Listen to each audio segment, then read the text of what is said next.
democracy itself is at threat. Can we continue this great American experiment if we become so divided that the norms and institutions and rules that we value are in the crosshairs of two factions in our country that see politics as so existential that the ends begin to justify the means?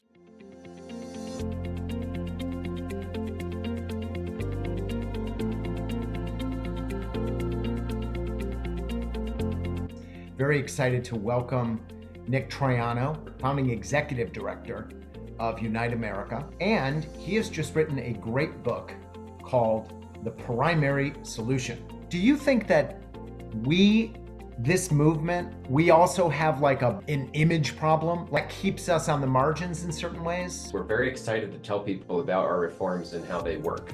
And I oftentimes think that the challenge with that is we're not quite meeting people where they are. I think we have an opportunity to bring people to think about this in a much more systemic way, that if we're upset about the system and the politicians, then we need to look at our election system that determines who runs, who wins, what their incentives are once they're elected. But that takes some connecting the dots. There's a relationship between changing incentives and changing the overall political culture. Parties should exist. They should support, recruit, and endorse their candidates. But that should be different than the way that we choose to hold our elections. 8% of Americans elect 83% of our Congress. So I think there's a way of saying these are the principles that we've had for a long time. We've continued to work to make sure our election system lives up to it. And this is the task of today's generation, is to continue that.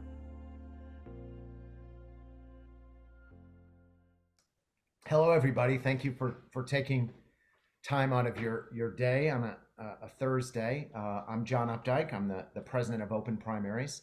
Very excited to welcome Nick Troiano to our virtual discussion today. Nick is the founding executive director of Unite America, which is a philanthropic venture fund that is driving investment in political reform nationwide. He's been a political activist for more than 15 years. And he has just written a great book called The Primary Solution, which makes a compelling case for the importance of replacing partisan primaries with public primaries. And I've had the privilege of knowing Nick for more than a decade. I have a great deal of respect for his intellect, his tenacity, and something that is somewhat rare in politics, his curiosity. He's actually a very inquisitive, curious person, and I really love that about him. So welcome, Nick. Thanks for joining us today. So great to be with you, John, and all of you. I mean, I see so many familiar names and faces on this call. So this is the community making things happen around the country. So it's a real honor to be here. Yeah, thank you. So I really enjoyed the book. It's really, it's a great read. I can't encourage people enough to go out and buy a copy and buy copies for your friends and family. It's very accessible and quite good. And I have a number of questions about it. But before we dive into the book, Nick, tell people about you, about your story, your journey. You ran for Congress as a young person, as an independent. You now lead a national reform organization. Tell us a little bit about your story. Sure. Well, I think my story in some ways begins when I was studying government in college. I attended a presentation by David Walker, who's the former Comptroller General of the United States. And he was sort of the Paul Revere sounding the alarm about the country's fiscal situation. Mm-hmm. And through a series of graphs, sort of put on screen the direction that we were headed. And it was just so evident to me as a young person at the time, looking at the direction of where our federal budget was going, our growing debt, interest, crowding out investments in the future, that this is unsustainable. So what are our policymakers doing about that? And this was around the time where, as you may recall, there was a bipartisan commission led by Erskine Bowles and Alan Simpson that were putting together proposals to find common ground to deal with this. And I started an organization to try and get young people to advocate for these ideas, realizing that, like many other issues, the status quo is the worst option. When you think about that in terms of climate, our debt, other issues, like the worst thing we can do actually is nothing, because these problems are compounding with time. Well, it turns out by 2013, not only did we not get a solution to this issue, We got a government shutdown. We got a debt ceiling debacle. I mean, here we are 10 years later, actually still deja vu all over again, Yeah. except our debt is $10 trillion more. So I only mention that story because that was a pretty formative experience for me in understanding that the barrier to solving some of the country's biggest problems isn't so much the policy ideas or lack thereof. It is political will, and even more important, the political incentives that prevent our leaders from working together. So that's what ultimately inspired me to run for office and dedicate my work since to, fixing our election system. That's great. One of the things that I really have a lot of respect for you when I read your book and I know you, and also getting to know you at Unite, is that you seem very committed to a search, looking for the best way to impact. You're not locked in on one thing like a dog on a bone. You're constantly kind of evolving your thinking. And I've seen Unite America go through multiple pivots in terms of your strategy. What's that been like? Without going into all the nitty-gritty, what's it like to kind of explore how to make a difference in American politics? Uh, Exhilarating, exhausting, rewarding. I Oh, think that, when I first got involved in helping to start this organization back in 2014, uh, we were responding to the growing partisan polarization in our politics. And Charlie Whelan, who's a professor at Dartmouth, was the one who got this going, and he studies public policy. And he just knew our country's polarization is the biggest barrier to making progress on every other issue that we care about.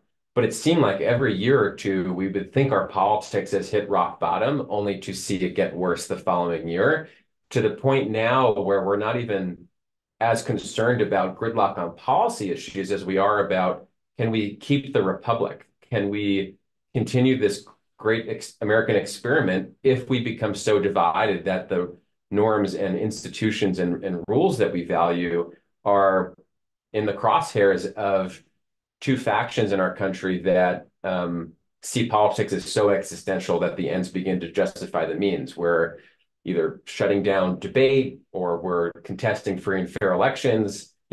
Democracy itself is at threat. And so it's in that context that we've been trying to find, well, what's the biggest lever we can pull, if not to solve it all, at least to slow down the vicious cycle that we're in, this self-reinforcing cycle of bitter division and dysfunction. And so initially that was trying to elect candidates from outside the two major parties. It then turned into looking at a slate of different election reforms, to what I believe we've really honed into now, which is identifying what I've referred to as the biggest solvable problem in our politics, which is our system of party primaries. And so it has been for me and the organization kind of peeling back layers of the onion over the years to figure out really what is at the core of a lot of the challenges that we see. And so I think we have become stronger in our conviction that the party primary system is not the only problem, but the biggest solvable one, and quite flexible in terms of the range of solutions that we can embrace to address it. that's fascinating. I also think just personally that a lot of the work that you've done leading up to this point, like you said, now you're kind of focused on the primary problem and the primary solution. But I don't think that the Senate fulcrum strategy is dead and buried. I think that No, might come back in 5 or 10 years because it's a great idea to have a caucus of independents in the legislature. But we have to, in some ways, build the boat to get there. yeah, and I would say like what has made the sort of pivots of tactics relatively easy over the years is that our North Star has not changed, right? This is Right. all about trying to foster more functional and representative government. It isn't like one day we woke up and said, okay, now we're going to, work on a completely different issue set. Like that's always the vision we've been chasing. And the means have adjusted as we've tried to figure out what is most impactful, what is most viable. And, Right. I suspect we'll continue on that journey as we learn and experiment more. That's great. One of the I one th- There was this one anecdote in the book that I wanted to ask you about. So you talk about going on a cable news show, and they're booking you because they're like, "Hey, we need new voices, fresh voices." And then unbelievably disappointed because you actually want to talk about repairing democracy, rebuilding the republic, and they're like, we're just looking for people to enter the slugfest.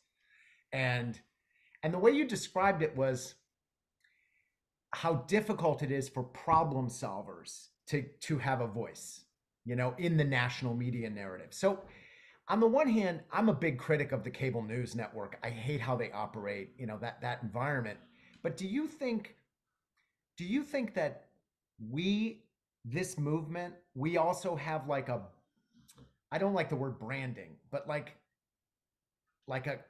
an image problem, like we're the goody two shoes, we're the problem solvers, and that keeps us on the margins in certain ways.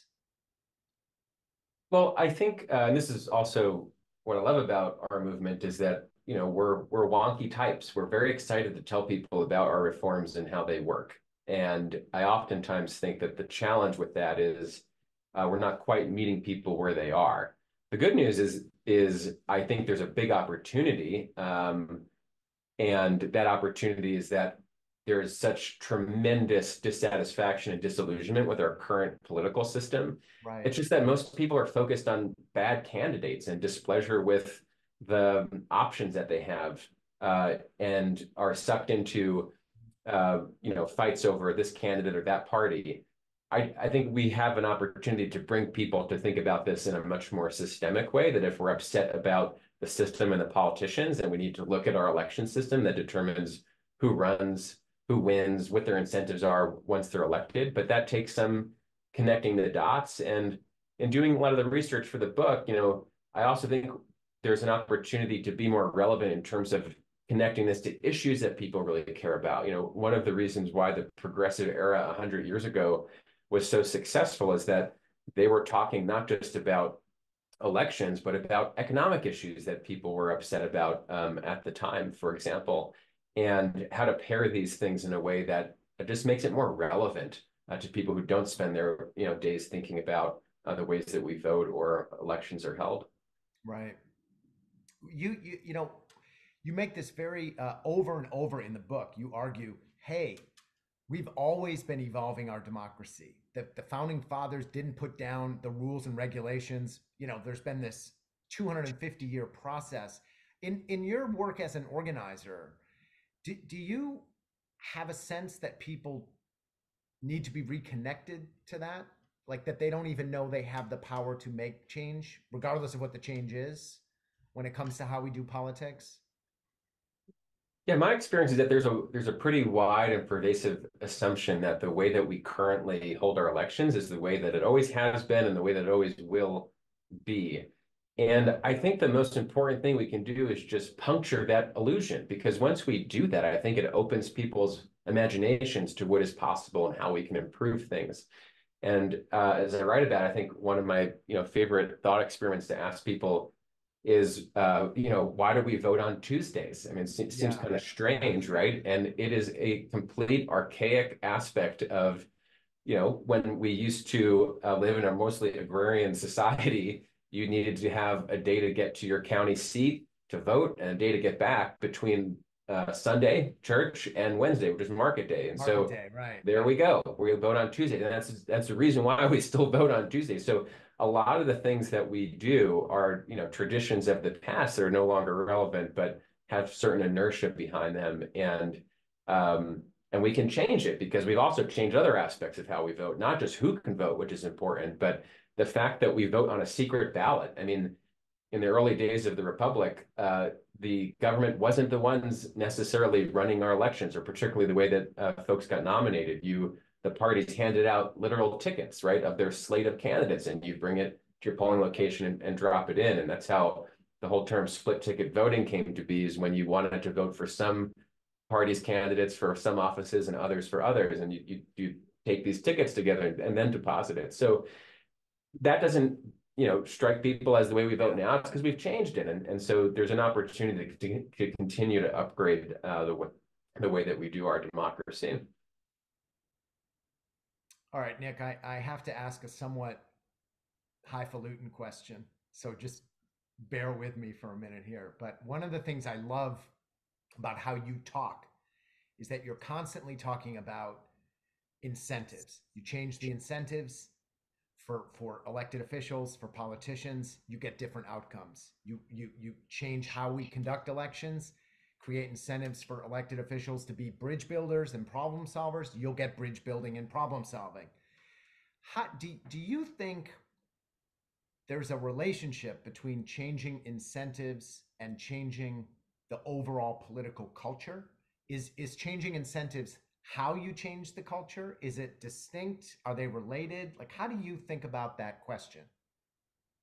Yeah, and I would say like our conversations over the years, John, have really led me to think about this much more expansively because this is a great perspective that you have offered as well, which is what does a system of party primaries actually mean, not just for who runs or and how they vote, but like our overall political culture, the way that we see each other as Americans and treat each other. There is a relationship between our political leaders and are they calling Americans to be the best or worst versions of themselves? Mm-hmm. Because they have the option to do either. And in our current system, if most of our political leaders are playing to the least common denominator of their primary voters, and as a result of that, only emphasizing points of disagreement, only talking about sort of red meat issues, framing things as false binaries within our political system, that does have a impact on the way that I think Americans perceive and interact in Right. our democracy. And so if we change the incentives for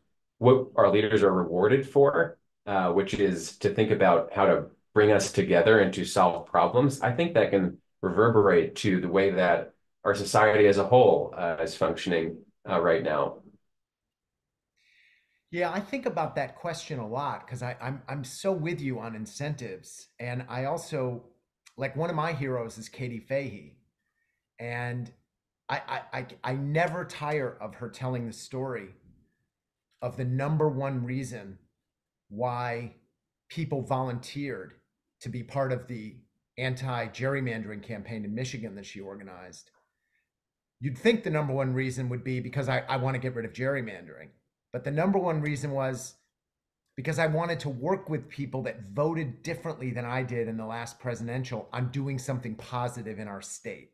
And I think about that like, wow, one of the big wins in Michigan was not just getting rid of partisan gerrymandering, it was giving hundreds of thousands of Michiganders this opportunity to engage with their fellow neighbors and citizens in a way that wasn't, scripted by partisan politics.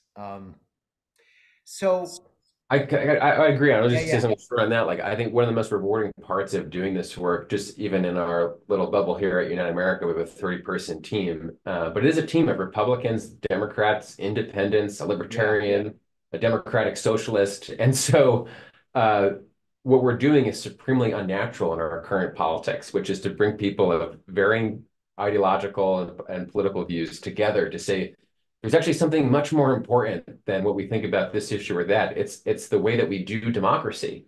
And I think the biggest fault line right now in our country is not between an ideological left or right. It is between people who see democracy as a way of sort of bludgeoning the other side and getting their way, where winning is the only thing that matters, or people who see democracy as a good unto itself, right? This is what we do together. This is the alternative to the way that humans have existed in the world for thousands of years where might makes right. And so I think the idea of putting democracy above our own political identities is really powerful in this moment. And that's what this cause has the power to do. yeah. I think that's very accurate. That kind of win at all costs mentality is so dominant. I mean, you saw it in the presidential primaries this year. I mean, or lack thereof, was both parties were committed to just like get this thing over with as soon as possible. Get to a winner, drive out any debate, dialogue, and I don't think that's good for the country and good for people. Um, I have a couple more questions, and then we're going to open it up. Just a reminder, if you want to ask a question of Nick, just type your name, your state, a one sentence description in the chat, and then we'll call on you to ask your question. So Nick, this is a big year for primary reform. I mean, there's referendum on the ballot or petitioning or getting ready to petition in 7 states. Um, there's legislative campaigns in multiple states. We're playing defense in Alaska and Louisiana. There's, you know, a whole set of bigger than any year. And it's also taking place in what could be the most divisive $10 billion presidential contest, that we've ever seen. So I have two questions. One, do you think that, like, operating at such a, I mean, we're working nationally, we're working in like 20 states in the midst of this presidential environment. How do we navigate that? That's one thing. And two, obviously these campaigns, they have to be, they're state campaigns. They need to have state campaigns, leadership, funding, and so forth. And every campaign is its own island.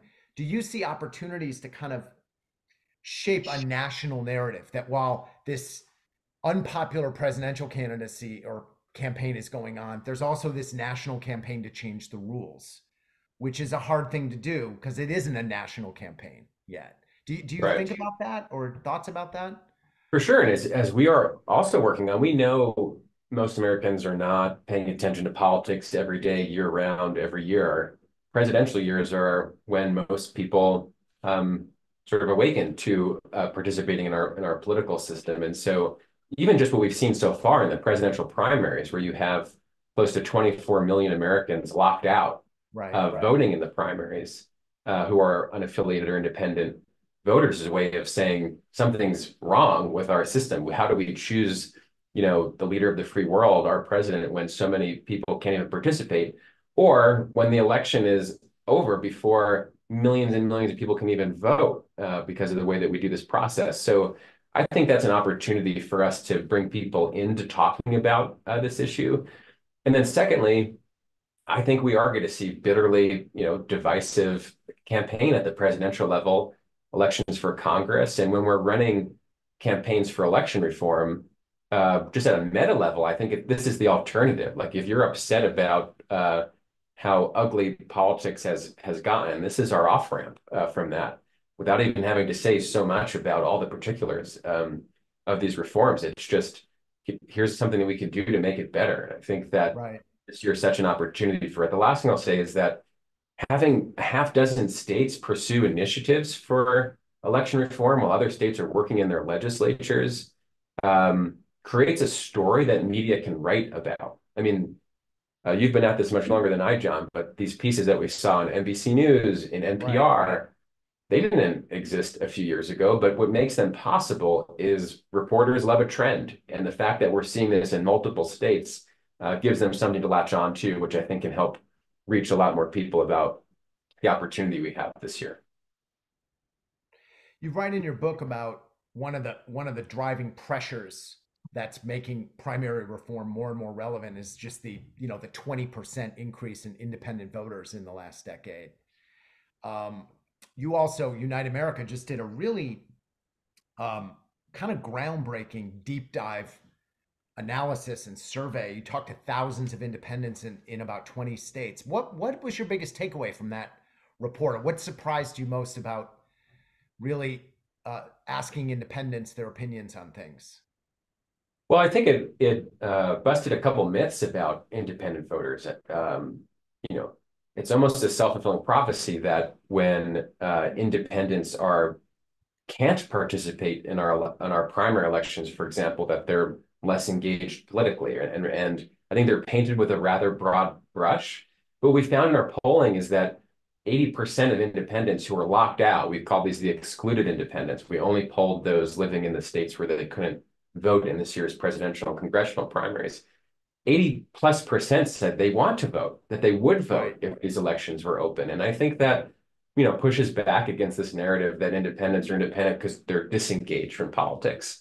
It's not true. And that was one of the insights that I thought was valuable that this report uncovered. Yeah, it's a very valuable report.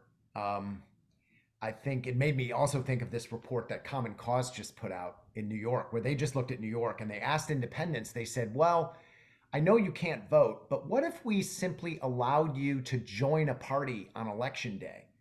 would that allow you to vote? And they're like, nope, we just don't want to join a party. We want a system that's going to allow us to vote. And if you force us to join a party, we're not doing it. I find that I like that stubbornness. To me, that's a real, um, I like that attitude among independents. Yeah, and I would say like on that issue, because this is the refrain that opponents will Yeah, push as yeah, well. If you want to vote, just join a party. Like think about the coercion that's involved in accessing the right to vote to say that you have to assume a political identity you do not want, but also like what the actual barrier is to ask people to keep flipping their party affiliation or changing their yeah, registration to access the ballot. I mean, we're talking about Jim Crow 2.0 in Georgia when drop boxes may be reduced after the pandemic because that is a barrier to ballot access. I mean, asking people to jump through hoops to change their party registration just to be able to vote.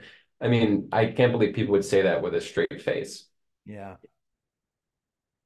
One of the things you also make a very compelling argument that we can't frame this issue of going from party primaries to public primaries. We can't frame it as people good, politicians bad. And you give examples of advocates working with elected officials to pass reform in California and Maine. And at the same time, we're getting tremendous pushback from both parties, all over the country. So are you seeing motion among elected officials? Are you seeing more opportunities than in the past? Are you seeing it's almost like, is there a gap emerging between the parties as institutions and individual elected officials that are elected by those parties for our issue? How do you see that? Yeah, I think elected officials ran for office, most of them, to get something done and to make Right. a difference. And I think they go through this process of rationalization. And in order to be able to do that, I need to be able to get elected. And these are the current constraints in my ability to do that. I have to get through my next party primary, et cetera.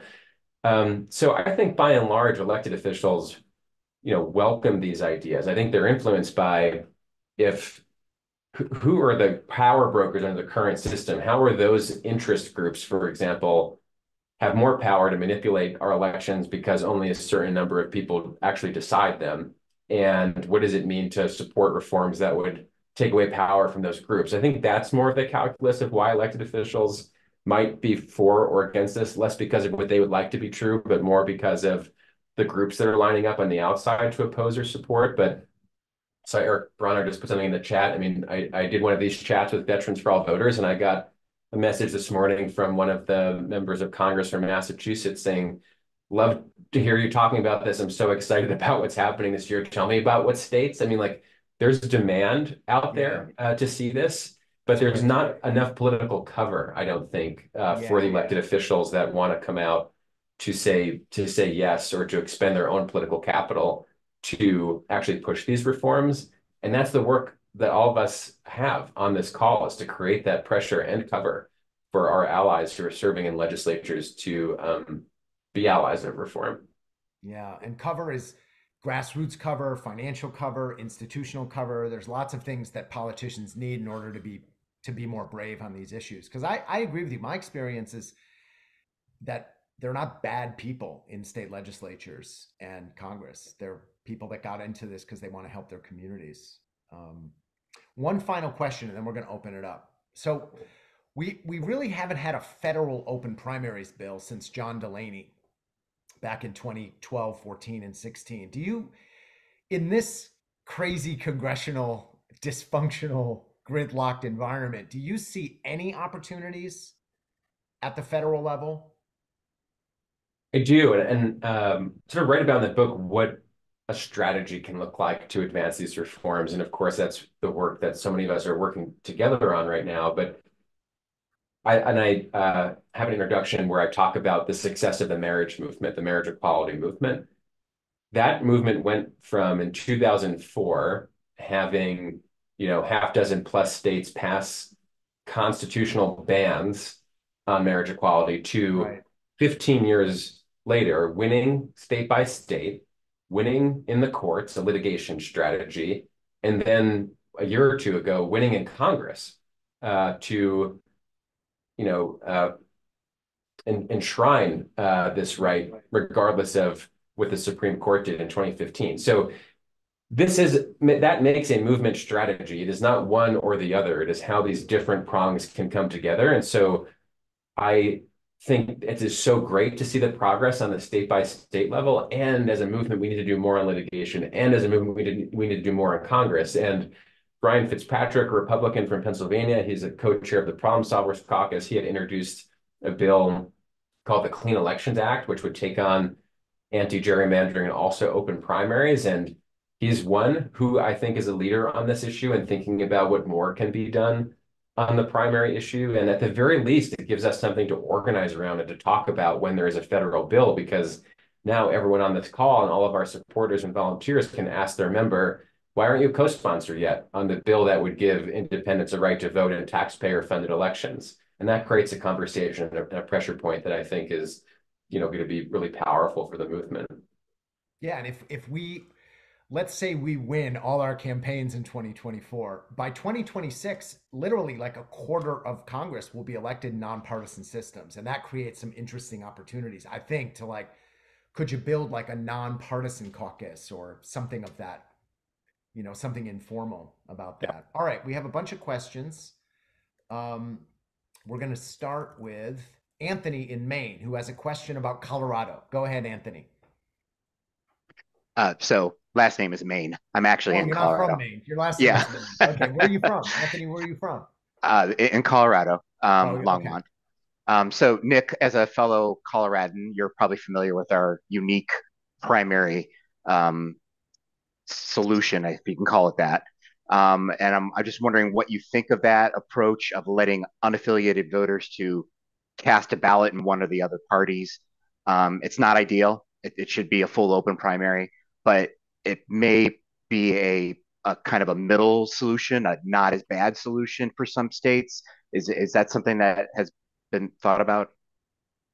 Yeah, thanks for the question. And that's right. United America is based here in Denver, Colorado. And people say, well, why Denver? What led you there? Well, yeah, when we opened up shop, we wanted to go to a state that already had a lot of momentum for election reform. This is a state that has gone to a full vote at home election system where everyone's mailed a ballot, took on gerrymandering in 2018, opened primaries in 2016. Our co-chair, Kent Thiry, who was on one of these calls with John just a little while ago, maybe many of you heard from him, was a key leader in that effort. And so I think Colorado is a good example where you can look at the value of creating momentum behind incremental steps to chip away at this problem. In 2016, Kent will tell you that it wasn't ready to go for a full nonpartisan primary system. Semi-open primaries allowing independents to vote was the opportunity at that time. Millions of over a million ballots have now been cast by independent voters since 2018 implementation. So it's made a difference. The next step is to get to, as you're saying, a nonpartisan primary here in Colorado, and that's something that we're working on in real time. Colorado may be one of the 6 states that will have a ballot initiative for this year, and it will build on the progress of the last few years. So certainly one of the states to keep an eye on. Great. Thanks, Nick. We're going to go to Susan Olson, who has a question about engaging with the media. Go ahead, Susan. Yes, I just wondered if the media can cover more of the primary elections and be true about them. Yeah, I mean, Well, and I'll just interject Nick too, of how we as citizens can influence the media to demand that we hear more about these positive changes in the states. We're supposed to be laboratories of experimentation, right?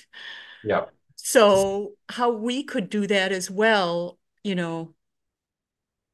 Absolutely. Well, I would say that, and having spent a lot of the last couple weeks talking with members of the media and doing this book rollout, it's a really sympathetic audience to the argument that we're making. These are folks that are covering and seeing the dysfunction and degradation of our politics in real time. But they too are faced with their own set of incentives as our elected officials, and that is, storylines of conflict and disagreement.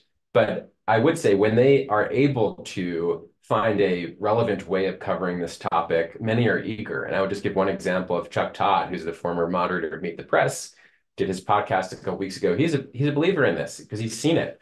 And there are others like him, I think, that are eager to shine a spotlight. It's up to us to create that story. And I think that's what we're going to see this election cycle. The other thing that I would say is one of the incremental reforms I talk about in the book that would make it, I think, easier for media to cover primaries and get people to at least vote in primaries is not having our primaries spread across, something like 17 different days. If we had a national primary day where many states were holding them, I think it would, serve to raise awareness among voters about what's happening and how they can participate. Because most are still under the illusion that the only election that matters is November, when most people vote. But as all of us on this call know, most elections are over by then. So many opportunities, I think, for media to help address that through their coverage. Nick, this is a community of deep thinkers. So I'm going to go to two deep thinkers who have some methodological and philosophical questions that I find stumping. I hope you can answer them. So first, we're going to go to John in Arizona, John Thompson, who has a question about, hey, could there be negative consequences in what we're doing? And then I want to go to Seth Radwell, who has questions about the roles of parties in our republic. So let's start with John. Hey, thank you. And Nick, I want to take you back to one of your earlier comments. Now I'll have to paraphrase it, but you definitely used the word puncture, which kind of shocked me. You talked about puncturing beliefs about our election system in order to get people to be more open to change. And it seems to me that we've got a former president who uses that kind of strategy. And it's a strategy that if you just knock stuff down, people won't care what you get. They'll just go with somebody who sounds good. So when I think about things like voting on Tuesdays, that's pretty minor relative to things like the Electoral College or getting all independents the ability to really vote and so on. And it seems like the American way historically has been, let's come up with something better before we go and challenge the thing that is, and move them directly into the right thing, as opposed to knocking something down and then hoping that we can pick up the pieces before someone else swoops in. So it's a long way of asking the question, but can you clarify how you felt that that was the most important first thing to do, was to puncture these old, obsolete beliefs? Yeah, I think, thanks for the question. What I meant by that is puncture the belief that this is the system that we've always had and is unchangeable. Because I do think that that is the largest barrier that we have when we say, let's take the current system and improve it to this, is the assumption from some people that, oh, we can't do that. This is the system that we've had for 250 years. So I guess my only point is saying, well, the system we've had for 250 years has evolved a lot, and it's evolved in the direction of democratization of our election system, where we used to have very few people, party elites making most of these decisions, to a system that has gradually given more Americans more power in their elections.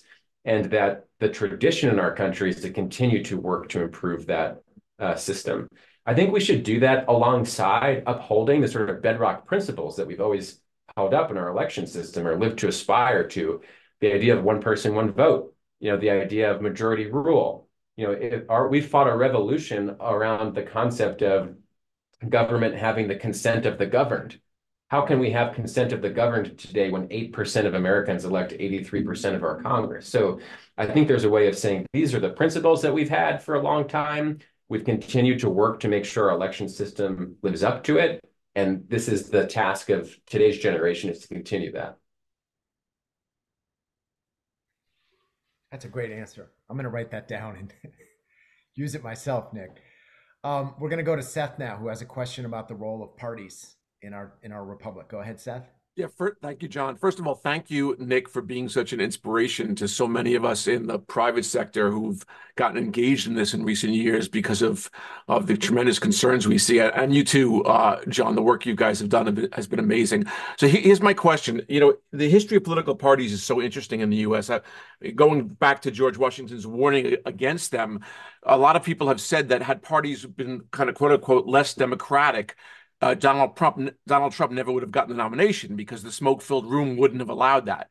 So I guess my question for you is, you know, how has the evolution of the role of political parties impacted how our republic functions, and how do political parties need to change?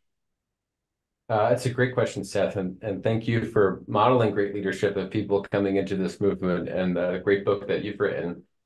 I have a whole chapter on parties because I would say like the process of writing this book really challenged my thinking on political parties. You know, I am a political independent. I don't feel at home in either political party. I don't think they have played a very constructive role of late in serving the country. But I do not think either on principle or pragmatically we can be successful if this movement or these reforms are positioned as being anti-party. And the reason why I say that is because there is no democracy in the world that functions without healthy political parties. They are a mechanism by which people can organize, by which people can make sense of our politics. I have a colleague at United America, a political scientist, who likens parties to brands. Like if you were to go out car shopping and there is no brand, you know, how do you know which vehicle that you might be interested in, or the reviews, or what's under the hood? You'd have to evaluate everything from scratch every time. And I don't think that's a realistic way of evaluating, of doing democracy because people do not live and breathe politics. So that's a little bit of like in defense of political parties. My critique of political parties, and this is to borrow from John, is that they have become the players and the umpires and the stadium owners. And I use that analogy that John shared with me because our task is to disentangle the parties from the publicly funded government-run election process that we have today. Parties should exist. They should support, recruit, and endorse their candidates, but that should be different than the way that we choose to hold our elections, to narrow a large field of candidates to fewer, to elect someone with majority. So I think the sweet spot for reform is saying our election systems should serve the voters, and the parties are free to hold their process however they want to nominate their candidates. That's very helpful. Thank you. And let's say one other quick thing is that I think trying to position reform as a solution to the challenges parties themselves are facing is also important.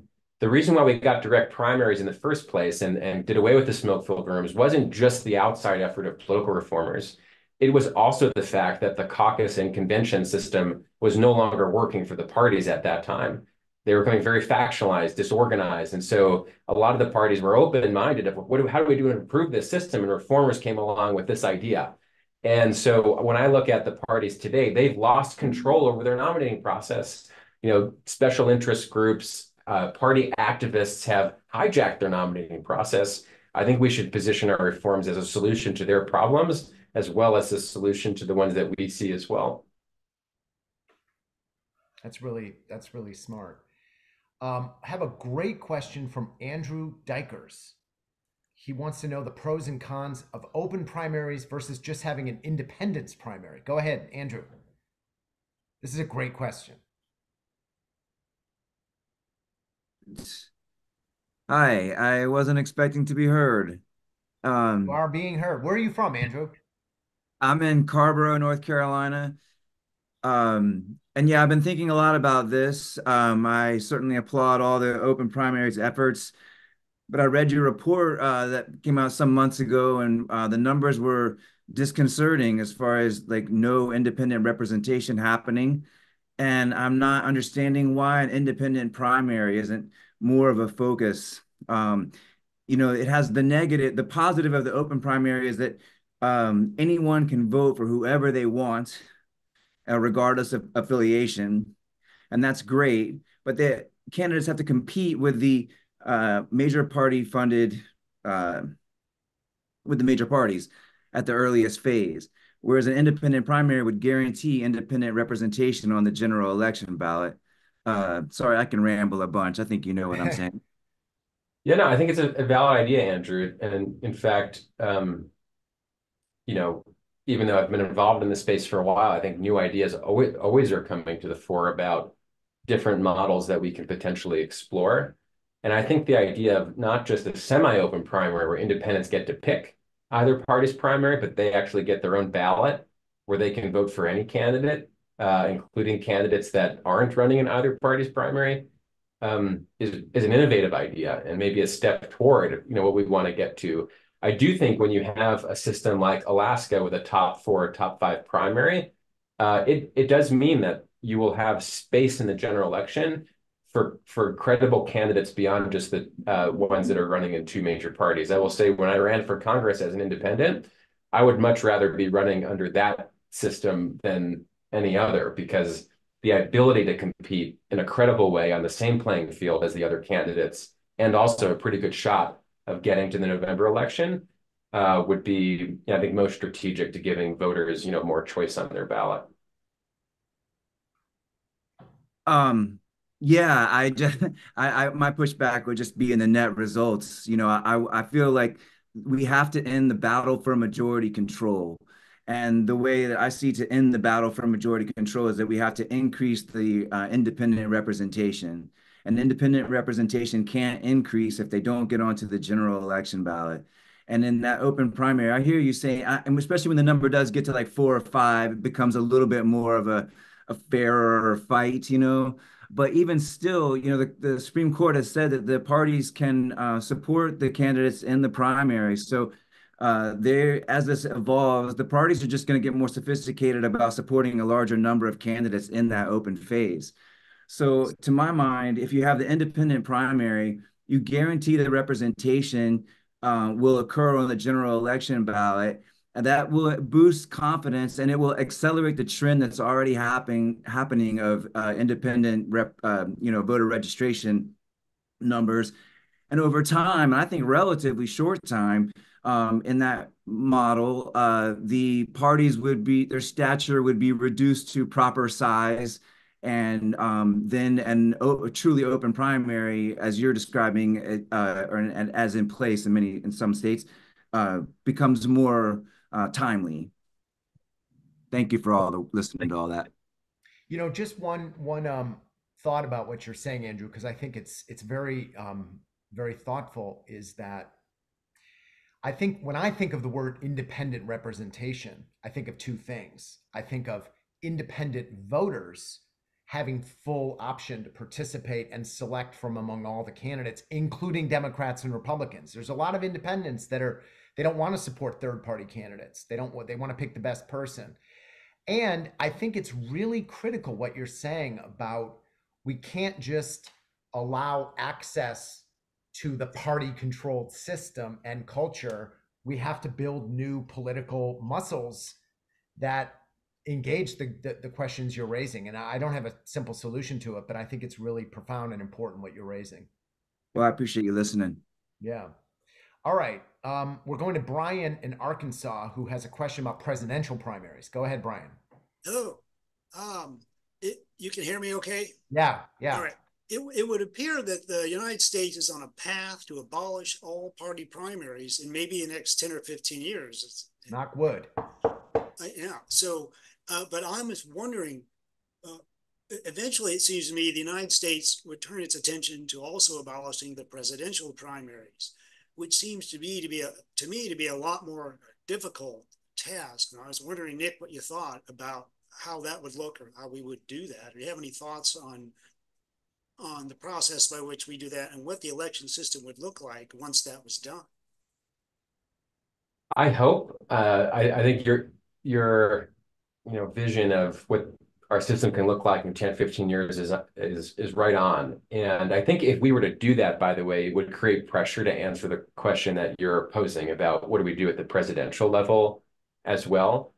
I think the challenge and barrier that faces is the idea of a Republican candidate and a Democratic candidate and name your third party candidates is so part of our political culture At the presidential level, it's going to be harder, and I think there's more embedded interest in maintaining the status quo.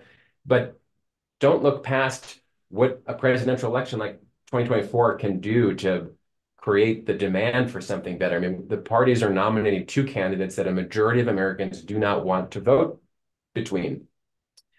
They are a product of the current system where, fewer than 10% of Americans voted in the current primaries that now determined the choices that everyone else gets to. So I just think that's going to create demand. And there are other countries, not that this argument is always the most effective, but there are other countries that do it in a much, I think, more effective way. I mean, France in particular has a two-round presidential system. Parties nominate their candidates, the top two finishers, if no one gets a majority, compete head to head. That's something I think we should look at as well. But I think the work that we're doing at the local and state level will build to that over time. Thanks, Brian. A question from Cici Nakamura about California's open primary. Go ahead, Cici. Yeah, just curious, Nick, and by the way, thank you for this. You have a great way of phrasing things that makes it very relatable and understandable. But I was curious your thoughts on the jungle primary. I'm a little torn on it personally, so I wondered if you had any thoughts on that type of primary system. Yeah, one way to think about this, and thank you, is just a spectrum of status quo, worst case scenario at like 15 states, you have a closed party primary, right? Only Ds and Rs can vote in their respective. On the way other side of the spectrum, I think you have something like an Alaska system where you have four candidates moving on to a general election with an instant runoff. In between, you have many different varieties, and the top two system gets you to a nonpartisan primary, but limits how many candidates are in the general election, which sometimes can cause an unintended consequence, right? Of maybe you don't get the kind of same party competition that system with more candidates advancing gets you. So I would just say there is no perfect system. It's much better than the status quo because what is true in California that's not true in 45 other states? As a voter, you get to vote for any candidate you want in every election, right? That's a principle I write about in the book that I think is broadly supported. That's not true in a party primary state. So it's an improvement, but it's not perfect. And I think the fact, though, that California, the most populous state in the country, did this in their election system within our lifetimes, right, just a little over a decade ago, is hugely significant and sometimes really overlooked as to how significant that is. And hopefully that pushes us, in a more productive direction. There was a great op-ed that was written in the LA Times last week saying, for those griping about the sort of shortcomings of the system, the answer is, well, advance more than just two to the general election rather than revert back to the old ways that denied voters their full choice. Yes, because what I'm finding is that the candidates with the biggest war chests end up getting all the airtime in the vote. And so thank you for that. And I just add too that it's made me realize how much campaign finance reform is critical to this. But I appreciate your perspective that it's a step in the right direction to an open primary. I'll look at it that way next time I have to go through it. Thank you. Nick and I talk about this all the time, how there's no reform that is a press the button and you get total transformation. It's more about how do you move the ball forward and create more power that allows you to make bigger and bigger changes. And I find that a helpful way of thinking about things, just to add my 2 cents. We have a great question from Amy Brown about how political scientists think about primary reform. Go ahead, Amy, ask your question. I'm intrigued by this one.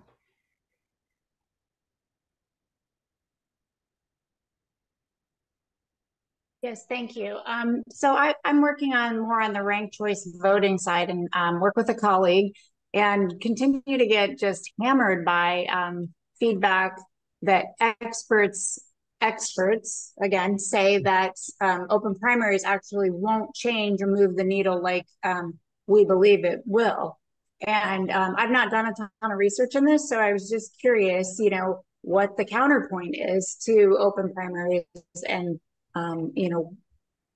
how they, what other people say where they won't work.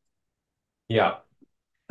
This is a question that we talk about a lot in America. My colleague Beth is here, who leads a lot of our work at our institute, which is studying and commissioning research on this topic, in part to address this question. The quick answer is, well, what's your definition of work? On one end of the spectrum, when you say let's allow independents to vote, regardless of how they want to measure the ideology and vote scores of who gets elected, the fact is, we're enfranchising more voters who didn't otherwise have access to the ballot. That's a win, regardless of what the political scientists want to say about that. On the other end of the spectrum, I think there's not been enough study with enough recent data to suggest whether the nonpartisan primary system, we actually move away from party primaries, the impact that that has, because it takes time for incumbents to retire, for new people to run, for those people to understand how the system has changed, to actually see a difference in outcome. So I think the more recent research actually has found a meaningful difference in ideology and governing outcomes from these other systems. And this is what I do address in the book. And one of the reasons why I wrote the book is to have a sort of affirmative case for primary reform. And there's a whole section on objections in which I get into that in much more detail. Definitely buy the book, Amy. And I know Rich Barton at Unite has done really, really great research about exactly what you're saying, Rich, which is Nick, about these reforms need time to change the behavior and incentives of people. It doesn't happen overnight. All right, we're getting near the end here. I want to go to J.H. Snyder, who has a question about the use of constitutional conventions to advance these issues. Go ahead, J.H. Hi, can you hear me? Sorry about my voice. I've got a problem. No problem. We can hear you fine. Good. So we have two legislative bypass mechanisms in the United States, the initiative and the Constitutional Convention. We've got three coming up. Virgin Islands has a delegate election in November. Rhode Island has a Constitutional Convention referendum. That's the first phase in November. And then Louisiana's governor has been pushing hard for one in the current session. Not clear that he's going to get one or what it would mean. So what do you think of the theory of this as a legislative bypass vehicle? Forget about the practice, the theory, and whether you have any interest in it, taking advantage to start at least one of these on the ballot every 2 years. There's 14 states that have them automatically. So what's your take on this institution? Yeah, thanks for your question and your good work over the years on these issues, Jim. I think that we should explore all avenues of advancing this issue. And one way that we've brainstormed about is creating at the state level, a constitutional right to vote for any candidate in every taxpayer-funded election. It is not a prescription of which of these systems should be implemented. That could be up to the legislature itself.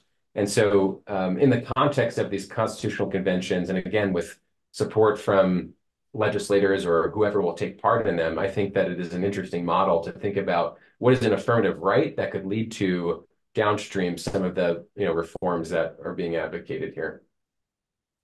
Just make one more point, is that the election processes for Constitutional Convention delegates absolutely needs to be modernized. They're from the 19th century. They don't have any primaries at all, for example, usually, which was fine in the 19th century, but it isn't.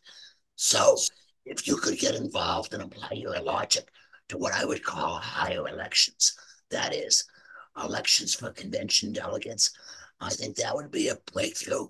That institution is like, nobody's aware of it, but it needs to be updated. Thanks, James. No one's addressing that. All right, we're gonna. We haven't even gotten to half the questions. We're gonna end with Tom Graff in Pennsylvania. Tom, take us out. Go ahead.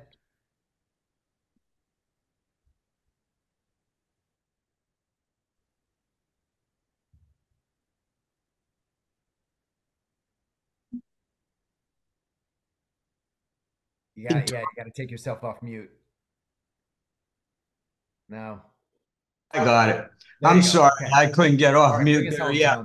But yeah, I'm from Pennsylvania also, Nick, and I have been locked out of the primaries. I actually went to a primary and tried to vote, and they gave me a provisional ballot, and then I went to another one, and I wouldn't leave till they let me vote, but the constables had to ask me to leave. But anyway, I like in your book what you say about they have to be incentivized. The people controlling the parties, okay, have to be incentivized also. But to let them know there is such a huge problem, wouldn't it be easy to get people just to change their registration to independent? I mean, put some, I don't know, a campaign out to get people to leave their party registration. That lets the parties know there's a huge problem, and it's so easy to do. In many states, you can do it online. That's what I did. I went independent. Of course, I can't vote in a primary, and that's the reason a lot of people say, as you know, that they won't go independent because then they're locked out of the primaries. But I just thought that would be a way where we could get to people and say, look, this is really easy. Send a huge message. If thousands of people vacate the parties, I don't know. Yeah, no, I agree, and I hope you get involved. Jen is in the chat, running a great group in PA. There's Ballot PA working to push a change in the legislature that would open the primaries. As John said before, there's a 20% increase in the number of independents in these closed primary states. That creates a pressure. That's one of the main reasons why Maine started to allow independents to vote. So I agree with you on that. The other campaign that's active, Open Primaries is leading, is Let Us Vote. We need people to show up to the polls on primary day and make some noise. Make some noise. We have, we're a very polite group with our reforms, but being denied, a right to vote. Let's act like it and we're paying for it. Yep. That's what I told them when I got there. No, I'm helping to pay for this. I'm a taxpayer. In your book, you say that you quote a number of Americans that identify as independent, but do they still belong to a party? Are they registered with a party? I don't know what that means, identify as an independent. I think some people register with a party just to vote, but still identify as an independent, so that number is a bit higher. Okay. Hey, thanks a lot. Thank you, Tom. Thank you for all you guys are doing. Thank you. Thank you. Hey, and we're over our time. We could go for another hour, but I know people are busy. Thank you all for coming. Everyone's going to get a follow-up email for how you can buy Nick's book. And I really mean this. I want to encourage everyone to buy 20 copies if you can afford it. Get them to your friends and neighbors. Start a conversation. Have a book club. Get this conversation out into the communities. It is a terrific book. Nick has a great story. And thank you, Nick, for taking the time. Thank you, John, following in your footsteps here. You've been on this issue much before I. Thanks to everyone for your leadership in this movement. We're not going to win without it. And all the proceeds do benefit our movement. We're donating them to the reform campaigns around the country. So it does make a difference. Thank you, everybody. Thank you. Bye.